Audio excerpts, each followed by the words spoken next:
memo to the chairman of the Oversight Subcommittee from the director of Project Freelancer. Dear Chairman, I write today in response to your committee's request for more information about our program and the suspected incident at Outpost 17B.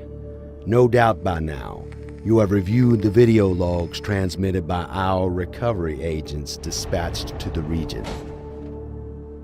I'm sure you have seen the empty bases, the barricades constructed by the survivors, the cryptic warning left on the wall, the battles that apparently took place between team members that had turned on one another.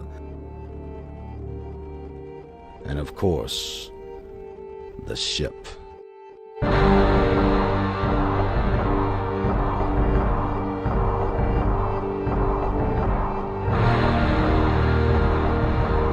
While we cannot say for certain, I share your concern we have an unfortunate post-project scenario taking place.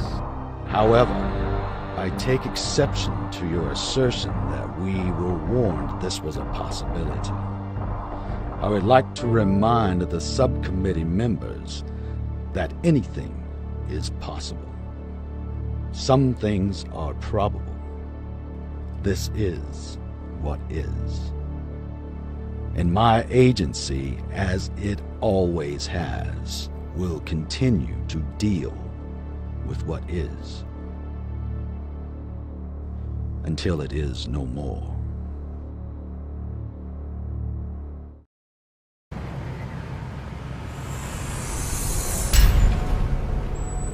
To the Director of Project Freelancer from the Oversight Subcommittee Chairman. Dear Director, I want to thank you in advance for your openness in response to our subcommittee's request for more information.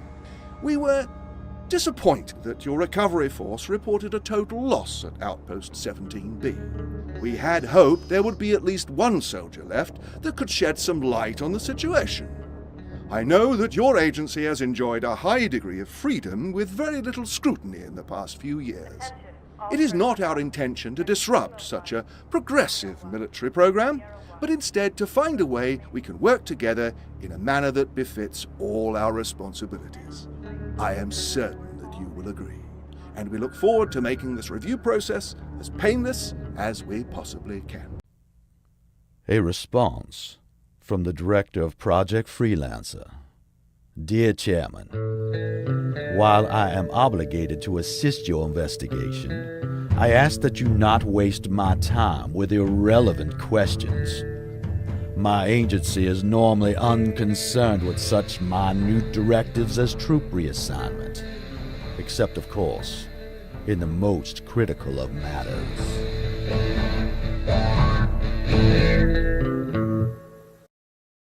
Dear Director, due to your busy schedule, we have begun interviewing members of your staff. I'm certain you will let us know if this bothers you. Our debriefings keep coming back to a single subject at Outpost 17B. Can you explain to us what this matter is and what your plans are to deal with it? Dear Chairman, rest assured we have this situation under control. While the matter is proving to be an elusive enemy, our recovery agent is already closing in on it. I expect this incident will reach a conclusion soon, and I will be able to return to my research, hopefully without further interruption. Dear Director, we can all understand that a shift from autonomy to oversight can be a difficult adjustment for anyone, but especially someone of your standing. In that spirit, we have attempted to accommodate your brief explanations to our serious inquiries. Nonetheless, I feel compelled to inform you that even our trust has its limits.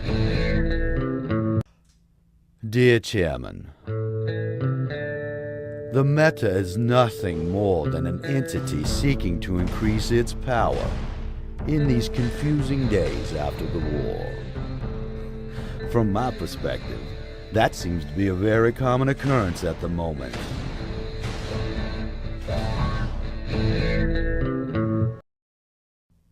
Dear Director, your program was granted the use of a single artificial intelligence unit for implantation experiments. Yet, the department records clearly show multiple agents in the field with implants during the same timeframes. Surely this must be a logging error, and we anticipate a corrected document soon.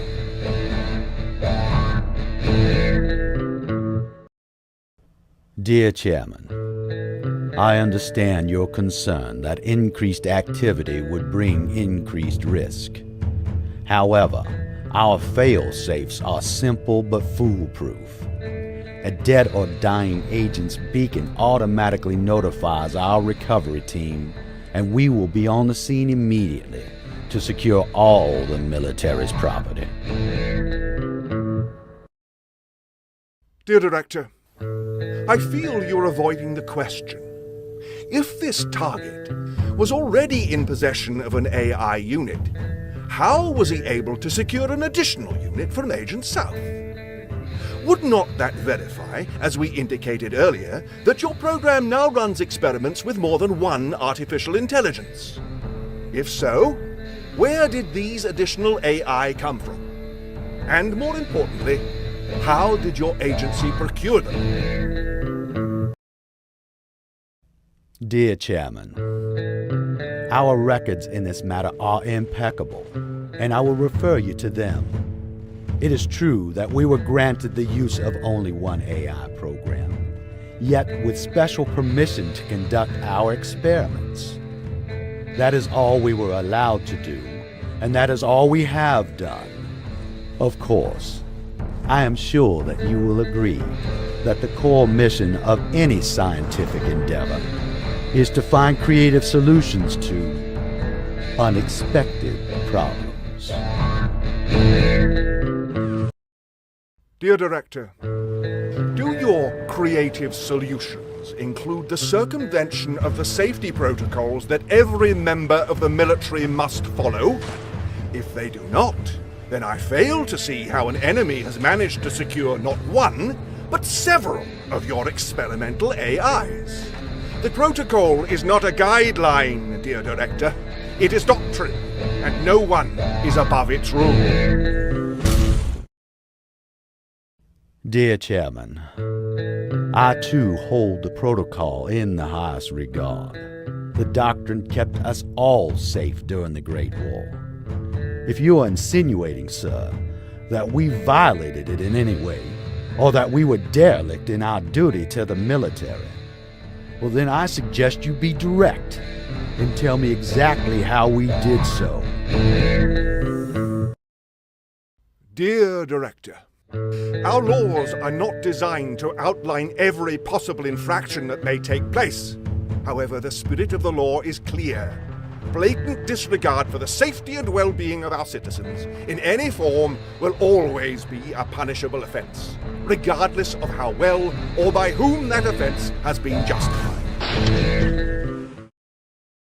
Dear Chairman, sir, while I appreciate your concern, allow me to correct you in one area. I value all our subjects' well-being, but I revere above all else our ability to continue as a species, our ability to survive, and no committee, no bureaucrat will ever convince me otherwise. Dear Director, please do not attempt to recast this investigation as some type of personal vendetta. Our questions to this point have been fairly standard. Your reactions have not. As such, we have secured all your records and logs by the authority granted us by the UNSC. Now we shall see exactly what it is that you have to hide. Dear Chairman, I imagine this investigation of our program is providing you with the kind of attention that politicians crave so much. How very predictable. What has surprised me most about mankind during the Great War is not our ability to adapt to the new arenas of conflict, but instead our willingness in victory to so quickly return to the old. Dear Director, it is now clear that your agency and its primary program, Project Freelancer, have abused the trust and freedoms that the Oversight Subcommittee has provided you. Your abuse of the Alpha AI will now become the subject of a criminal investigation. I'm sorry, Director, but you have seen the end of my patience.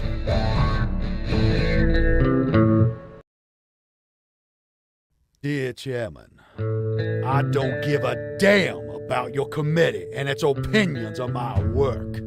Have you forgotten, sir, we were at war? A fight with an alien race for the very survival of our species? I feel I must remind you that it is an undeniable, and may I say a fundamental quality of man, that when faced with extinction, every alternative is preferable. To the Director of Project Freelancer, I write to inform you that by the authority of this subcommittee, officers have been dispatched to place you under arrest, and we expect your full cooperation. Congratulations are in order, I suppose. When they write the new morality protocols for dealing with AI, I'm certain they will name entire sections of the doctrine after you. It seems that you will earn your place in history after all, dear Director. Dear Chairman, I am disappointed by your decision to press charges, but I am not surprised. My only hope is that the courts will see the matters differently than you have. You see, I never had the chance to serve in battle, nor did fate provide me the opportunity to sacrifice myself for humanity as it did for so many others in the Great War. Someone extremely dear to me was lost very early in my life. My mind has always plagued me with the question, if the choice had been placed in my hands, could I have saved her? The memory of her has haunted me my entire life, and more so in these last few years than I could ever have imagined. But given the events of these past few weeks, I feel confident that had I been given the chance, I would have made those sacrifices myself, had I only the chance. I know that you disagreed with my methods and that others will as well. This is beyond my control. However, I cannot imagine that any court would be able to convict me, no matter how low their opinion of my actions might be. You must understand one basic fact for all this to make sense, my dear Chairman. These AI, they all come from somewhere. They are all based on a person. Our Alpha was no exception. And while the law has many penalties for the atrocities we inflict on others, there are no punishments for the terrors that we inflict on ourselves. So you send your men. They won't find themselves a fight. They'll only find an old man tired, but satisfied he did his duty. An old man weary from a mind more filled with memory than it is with hope. Okay. Time to see if this works. Sincerely yours, the former director of Project Freelancer, Dr. Leonard Church.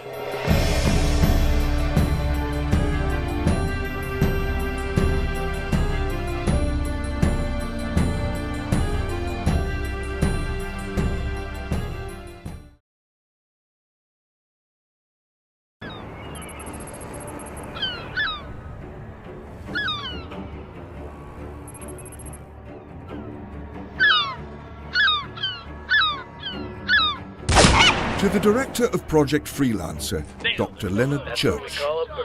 Dear Director, allow me to introduce myself. I am a representative of the newly formed UNSC Oversight Subcommittee. Our organization is charged with the protection of high-level assets of the military, one of which recently went missing. These assets are entrusted to our programs as a privilege, not as a right. As such, they will be safeguarded with the utmost care. In these dark times, mankind has the opportunity not only to prove his humanity, but to earn it. Dear Director, the loss of military equipment is a severe infraction.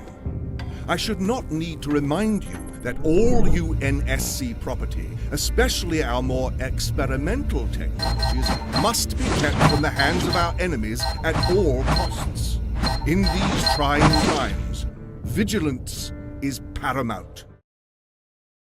Dear Director, your request for more bases in which to conduct your experiments was reviewed with much reservation by our chairperson. Project Freelancer has been entrusted with one of our military's most valuable assets. Oversight becomes a much more difficult process if your operations are not centralized. Nonetheless, we have granted your request. However, we reserve the right to revoke this approval as we see fit. I sincerely hope this does not happen, and anticipate you will not give us an occasion to do so. Take it away, Church. Dear Chairman, it has come to our attention that you have declared war on the planet Chorus. We regret to inform you that this is a really shitty idea. Not only have you managed to annoy the people that you failed to kill time and time again, you've also found a way to piss off an entire planet. Now, they may not have the best equipment, and they might not be the best fighters, but as you're aware, they've been fighting for a very long time, and now that they're not fighting each other, they're more than happy to dedicate all of their time to fighting you. So, dear Chairman, to you and your idiotic mercenaries, we would like to say, bring it on, motherfuckers. We're not going anywhere. From your friends, the incredibly badass and sexually attractive Red and Blue soldiers of Project Freelancer. P.S. Suck our balls.